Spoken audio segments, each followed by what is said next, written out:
Page 13, Pop Goes the Weasel. A very famous melody. It's a fun little piece. Let's look it over first. You have the treble and bass clefs, 3/4 time, so we're counting to 3, and we're counting quarter notes. We looked it over and you see quarter notes, and we have dotted half notes, and we have ties. I'll talk about those more in a bit. Now we have a little note at the bottom about left hand over thing. I'll talk about that too. Okay, we can handle that, I hope, more or less. So first, let's just cover the notes and the rhythms one hand at a time. I'm going to start with the right hand. We're still in C position, so you're here. And again, I'm going to connect everything except for the rest. You have to lift up for the rest. So it's 1, 2, 3, 1, 2, 3. 1, rest, rest, 1, rest. Rest. 1, 2, 3, 1, rest, rest. So forth. Go through the whole thing and do that. I don't want to have to really demonstrate it all to you. I prefer you learn to try this on your own first and then check with me. Left hand, well, we got these chords. You've got the C chord again. 1, 2, 3, 1, 2, 3. Now this chord and all these curved lines, what's going on? Well, those are ties. Remember, a tie is between two notes and it's got to be the same note. Well, in a chord, you got more than one note at a time. And if they want the notes tied, they have to tie each note individually. Because sometimes in chords, they're not always tied. Not all the notes have to be tied. So I'm actually just going to hold the chord down 4 counts. 1, 2, 3, tie, rest. That's all that's for. You see, let's just pretend that bottom curved line wasn't there. Only the top 2 notes were tied, not the bottom one. If that were the case, then it would be 1, 2, 3, 1. So I'd have to play that one again, but I'd hold these down. Or either of the other notes may not be tied either. So that's the point. Check on these chords when they're tied, because you might find that one or more notes are not tied, and you have to play those. So watch it. In this piece, they're all tied. You just hold them all down. Now at the bottom, the last line, the first measure, it's in the upper staff, but it has LH over. LH is left hand. Over means you're going over the right hand. And you're going to play those notes with the left hand. And it is, figure them out, it is a G and an A, except the G is a sharp, so it's here. So it's a G sharp and an A. You play with the left hand, not the right, the left hand. That's all that means. You see, there's no rule. Some teachers teach there is a rule. There isn't. That any hand has to play in any staff. In other words, some people say, well, it's the upper staff, so it has to be the right hand. Or it's the lower staff, it has to be the left hand. No, it doesn't. There's no rule that says that. We do that because it's convenient. It's easier that way, because the upper staff usually plays the higher notes and the right hand is closer to them. Yeah.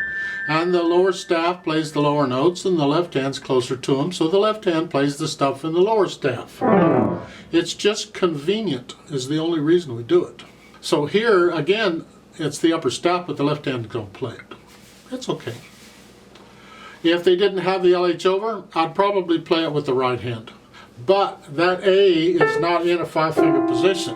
So what do I do there? Well, we've got to work that out. So we'll just use the left hand. Put the hands together here, slowly. 1, 2, 3, 1, 2, 3. Rest. 2, 2, 1, 2, 3, 1, rest. See the idea? And then the last line, your hands are here, and for the first measure, the left hand comes over and plays the first note. 1, 2, 3, that's the pop in case you're wondering. 2, 3, and then it immediately comes back down where it goes. So it's 1, 2, 3, 1, 2, 2, 3, 1, 2, 3. And that's how that works.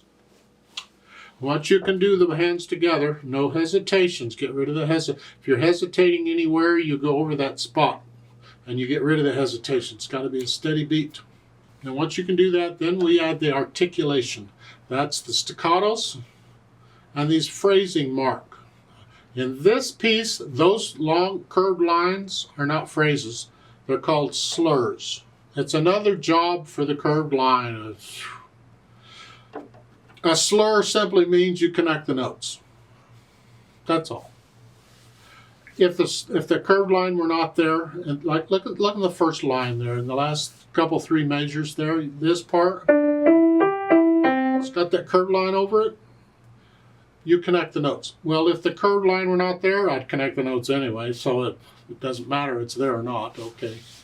But because we have staccatos elsewhere, they're being clear. Oh, by the way, make sure you connect these notes. You don't have a choice. You see, if they didn't put the curved line there, then you actually have a choice of how you want to do it. You can connect them or not connect them. It's called interpretation, interpreting the music. It's another thing we got to learn on top of everything else. You're just going to love it, I know. So staccatos at first, 2. Now connect it. Rest. See that? It's a full beat, and then rest on 2, and then staccato again. 2. Now connect it. 2, 3, 1, 2. See, I come up on beat 2 because a beat ends when the next beat starts. Go on. 2, 2, 1, 2, 3, 2, 3. 2. That's all. So you add the articulation. And once you do that, then you can go back and add the dynamics, the louds and softs. P at the beginning, that's soft. You'll have to decide what soft is. That's to the melody. This chord's got to be very soft. Good luck with that. So it's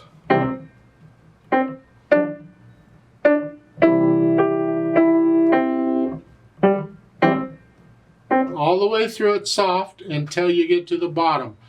On the pop, that's forte, that's loud.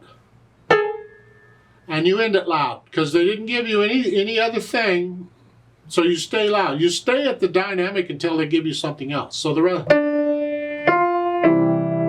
you stay loud in the right hand, the left hand is still in the background.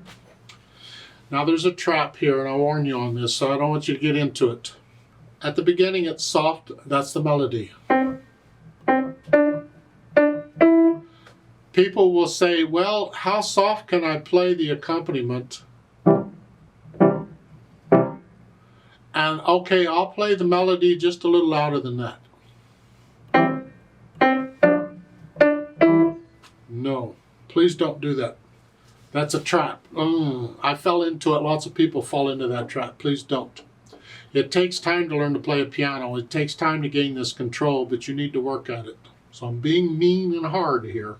But you decide on the melody. How soft do you want that? Doesn't have to be super soft. It's just soft.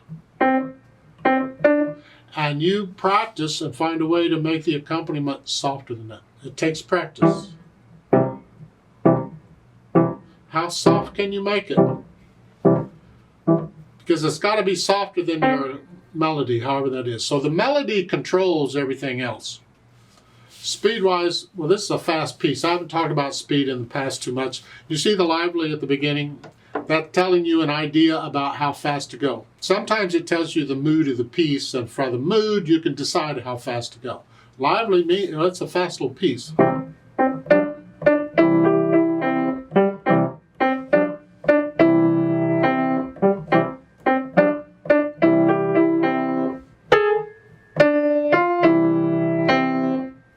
So it's a fast little piece. So if you're going to sing it, how fast would you sing it? I would like to play it with you very slowly to double check the notes and the rhythms. I'm not going to do any dynamics, and I'm going to play both hands about the same. I want you to hear all of the notes. If you have to, play it with me just one hand at a time. I'll give us 3 counts. Now let's try it together very slowly. 1, ready, go. 1, 2. 1, 2. 1, rest. 2, 3. 1, 2. 1, 2, 3. 1, rest. 2. 2. 1, 2, 3. 2, 3. 1, 2. 2, 3. 1, rest, rest.